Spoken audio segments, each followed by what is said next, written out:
এই 10টি সুন্নাহ আমল, 10টি কাজ ঈদের দিন করা যাবে তো ইনশাআল্লাহ। ঈদ উল ফিতরের দিন আমাদের করণীয় কিংবা বর্জনীয়, এবং ঈদের দিন আমরা কি করব। আমাদের জন্য একমাত্র আল্লাহর পক্ষ থেকে 2টা ঈদ দেওয়া হয়েছে উদযাপনের জন্য, আনন্দের জন্য।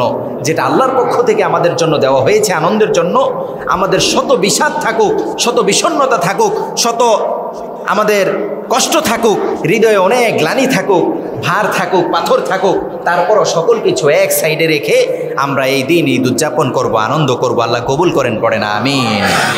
ঈদের দিন আমরা কি করব? এক নজরে বলে যাচ্ছি, যখন ঈদের চাঁদ দেখা যাবে, ঈদের সর্বপ্রথম সুন্নাহ হচ্ছে ঈদের চাঁদ দেখা।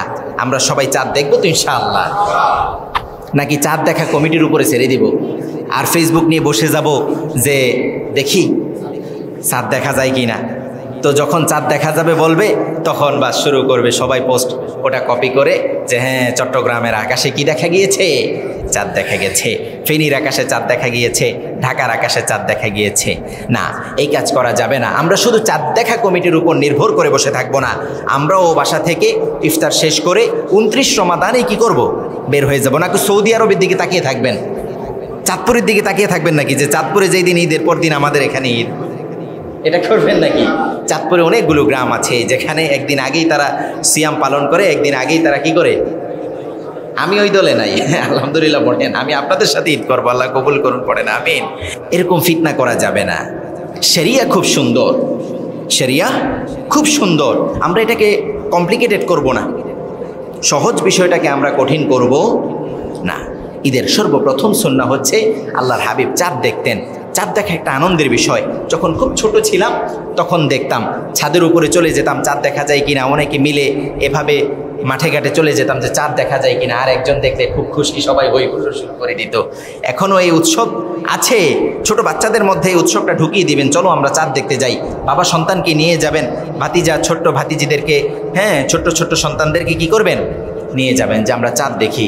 একটু উঁচু জায়গায়, হ্যাঁ বাসার ছাদে কিংবা এভাবে খোলা মাঠে কি করবেন, চাঁদ দেখার জন্য নিয়ে যাবেন। ঈদের সালাতের পূর্বেই সাদকাতুল ফিতর আদায় করা। কি করা? চাঁদ দেখা গিয়েছে, এবার আপনি সাদকাতুল ফিতর আদায় করে নেন। এটাই ঈদ উল ফিতরের অন্যতম একটা সুন্নাহ আমল। 2 নাম্বার, তাকবীরে তাশরিক। চাঁদ দেখেছেন, ঈদের সলাতে যাওয়ার আগ পর্যন্ত আল্লাহু আকবার, আল্লাহু আকবার, লা ইলাহা ইল্লাল্লাহু, আল্লাহু আকবার, আল্লাহু আকবার, ওয়ালিল্লাহিল হামদ, আল্লাহু আকবার, আল্লাহু আকবার, লা ইলাহা ইল্লাল্লাহু, আল্লাহু আকবার, আল্লাহু আকবার, ওয়ালিল্লাহিল হামদ। পুরুষেরা একটু জোরে জোরে পড়বে, মহিলারা স্বাভাবিক অবস্থায় পড়বে। বিশেষ করে যখন আমরা সলাত আদায় করতে আসব তখন একটু জোরে জোরে পড়ব, অন্যান্য সময় স্বাভাবিক আওয়াজেই পড়ব। এটা বিশেষ করে আমরা জিলহজে পড়ি, ঠিক কি না?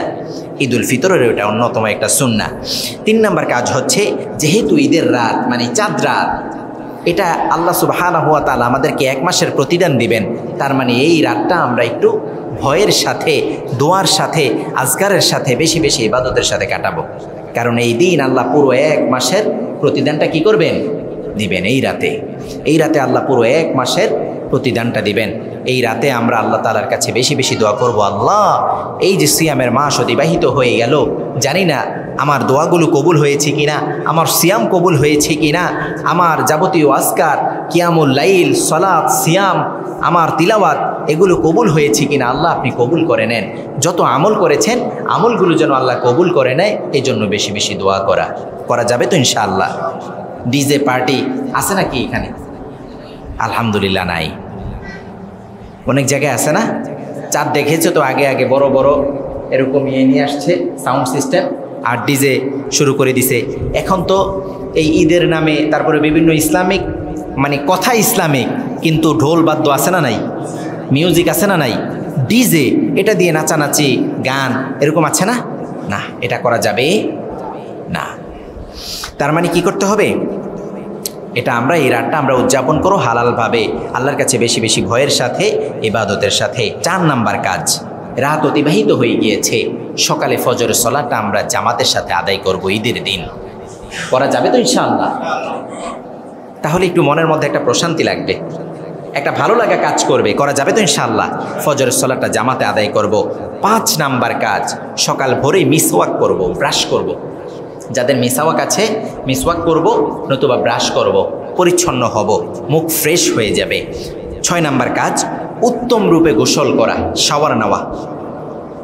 গোসলটা করতে হবে ভালো করে, অন্যান্য দিনের মতো নয়। যেহেতু আজকে ঈদের দিন, আর একটু ভালো করে পরিচ্ছন্ন হওয়ার দরকার আছে না নাই?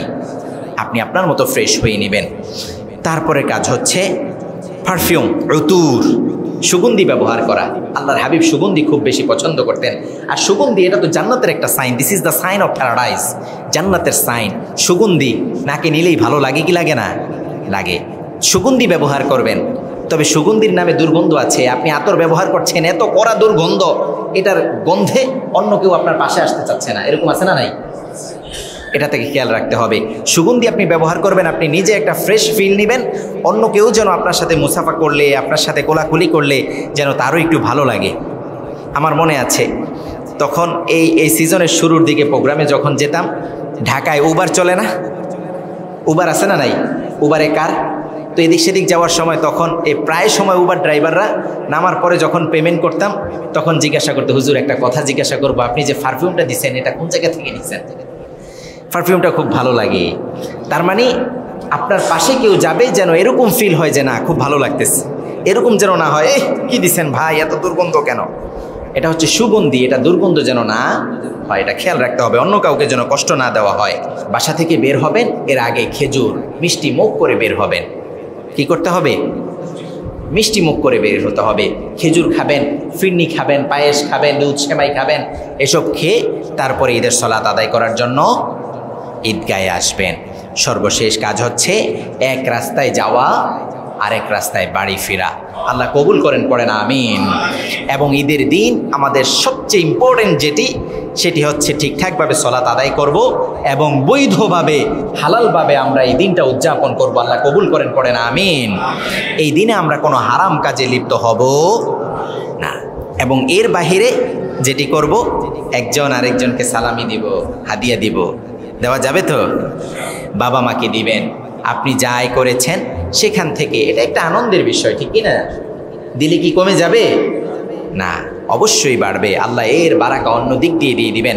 আপনি একজনকে সামান্য হাদিয়া দিয়েছেন, আপনার বাবাকে দিয়েছেন, মাকে দিয়েছেন, ছোট্ট সন্তানকে দিয়েছেন, আদরের কলিজার টুকরা ভাতিজা, ভাগ্নি, ভাগিনা এদেরকে দিয়েছেন। এদেরকে দিলে তাদের মনটা কি হয়ে যাবে? খুশি হয়ে যাবে। এর বাইরে আরেকটা বিষয় আমরা বলবো, সেটা হচ্ছে সম্ভব হলে তাদেরকে যে হাদিয়া দিবেন সেগুলো যেন একটু নতুন কচকচা টাটকা টাকা হয়, তাহলে বিষয়টা কি হয়? সুন্দর হয়, হয় না? তবে হ্যাঁ, এই কাজ, এই টাকাগুলো কিনে নেওয়া যাবে না। টাটকা টাকা কিনতে পাওয়া যায়, জানেন আপনারা? ব্যাংকের বাইরে কিনতে পাওয়া যায় না? যারা ঢাকার বাইতুল মোকাররম গিয়েছেন কিংবা গুলিস্তান গিয়েছেন, দেখবেন সেখানে এরকম টাটকা টাকা কি করে? বিক্রি করে, আছে না নাই? আবার চওড়া মূল্যে কিনতে হয় না, এটা সুদের সমান। টাটকা টাকা কিনা যাবে? আপনি ব্যাংক থেকে সংগ্রহ করে নেবেন, অথেন্টিক কোনো সোর্সে, কোনো অফিসারের সাথে যদি ভালো সম্পর্ক থাকে তার কাছ থেকে সংগ্রহ করে নেবেন। কথা বুঝতে পেরেছেন তো? আল্লাহ আমাদের জন্য এই সিয়ামের মাসে যত আমল করেছি আল্লাহ যেন কবুল করে নেন, পড়েন আমিন। এবং সিয়ামের পর আল্লাহ যেন ঈদের দিন পর্যন্ত আমাদের হায়াতকে দারাজ করে দেন, পড়েন আমিন। সেই সাথে আল্লাহর কাছে আমাদের দোয়া, আল্লাহ আগামী রমাদান পর্যন্ত আমাদেরকে সুস্থতার সাথে হায়াত দারাজ করে দেন, পড়েন আমিন।